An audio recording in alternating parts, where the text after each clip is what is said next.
আমরা plastic সার্জারিতে reconstruction হচ্ছে সবচেয়ে গুরুত্বপূর্ণ সার্জারি। তো রিকনস্ট্রাকশন সার্জারির মাধ্যমে আপনি আপনার কানের যেকোনো অংশ, উপরের অংশ হোক, নিচের অংশ হোক অথবা সম্পূর্ণ কানটাই যদি চলে যায়, তাহলে কিন্তু এটা রিকনস্ট্রাকশন সার্জারির মাধ্যমে এটা ফেরত আনা সম্ভব। ফেরত আনা বলতে ওইটাই ফেরত আনা সম্ভব না, বাট এটা পুনর্গঠন করা সম্ভব। সেটা মনে রাখতে হবে যে এইটা কিন্তু 100% যদি আপনার আগের মতো আপনি চিন্তা করেন, then it is very difficult.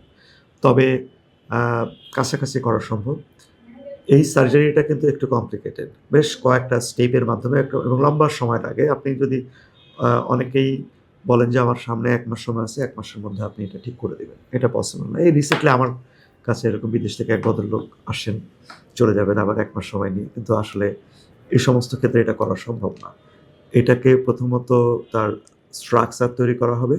Structure তৈরি করে উম সেটাকে রেখে দেওয়া হয় ওখানে। তারপরে আবার পরবর্তীতে অ্যা রিশেপিং করা হয়। কারণ কানের অ্যানাটমিক গঠনে আপনারা দেখেছেন যে এটা কোথাও ডিপ্রেশন, কোথাও এলিভেশন, সামনের দিকে একরকম, পিছনের দিকে একরকম।